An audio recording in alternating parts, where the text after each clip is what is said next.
निसार बाज खान। शुक्रिया जनाब स्पीकर। स्पीकर साहब दलता सूबे چې کوم د لا اینڈ آرډر سچویشن دی په هغې باندې هم خبره وشوله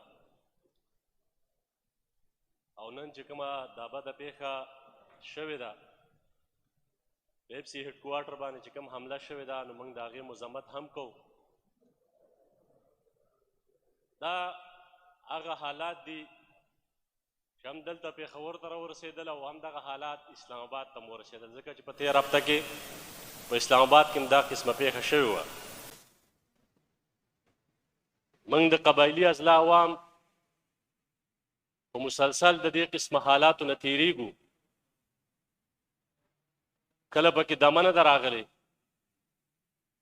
خو سپیکر صاحب زه ستاسې توجه د دې هاوس توجه وزیر قانون صاحب ناست دی خصوصي د دې توجه غواړم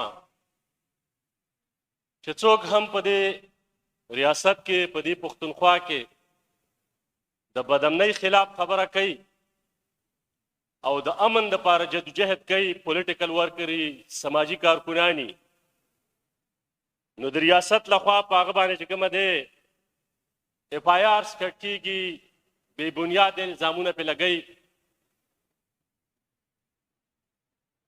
یوه میاشت ونیوه میاشت وړاندې په باجوړ کې موږ د باجوړ قومي امن جرګې چې د امن دپاره جدوجهد کاوه هغوی اعلان کړی و چې یو احتجاج کول دي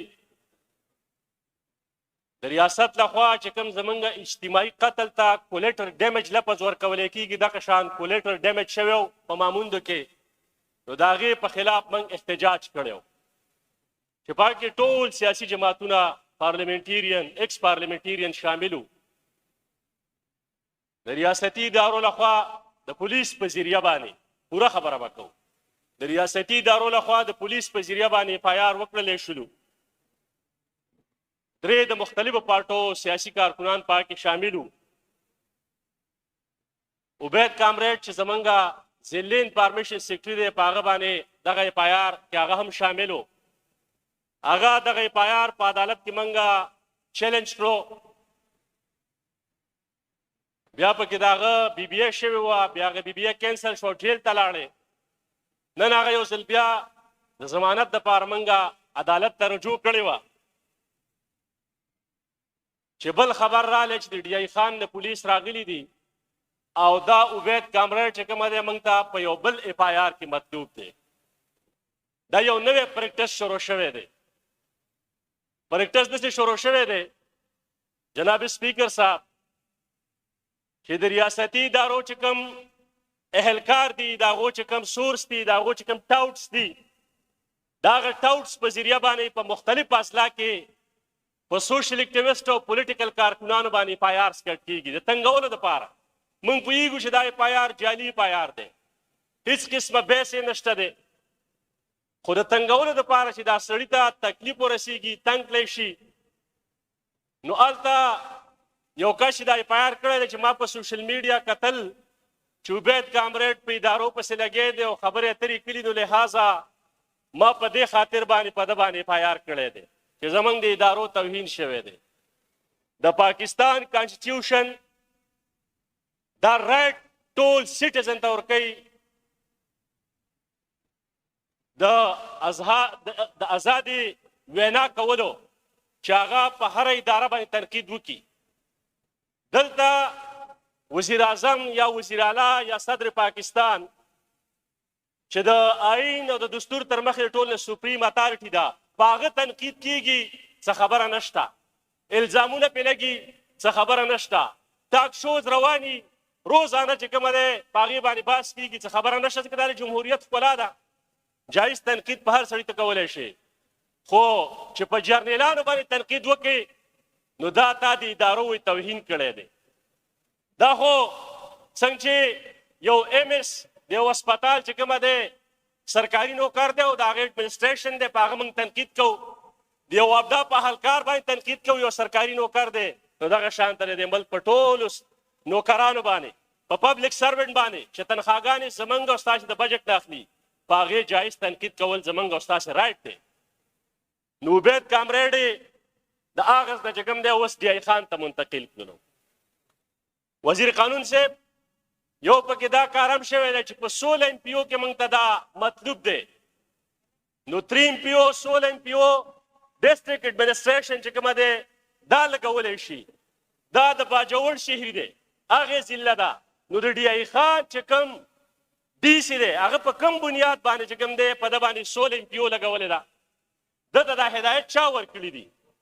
نو زما به د صوبایي حکومت نه درخواست دی چې یو خو څومره هم زر تر زره کیدی شي د 16 او د 3 ایم پی او د خاتمې دپاره قانون سازي وکړی شي. او دویم په دې کیس کې د آی جي نه هم تپوس وکړلی شي او د هوم ډپارټمنټ نه هم تپوس وکړلی شي او د هغه ډي آی خان د ډي سي نه تپوس وکړلی شي چې تا د چا په وینا باندې 16 ایم پی او کې دا هلک ارتلی دی، ځکه چې دی خو په باجوړ کې شهري دی، په هغه ضلع کې دی.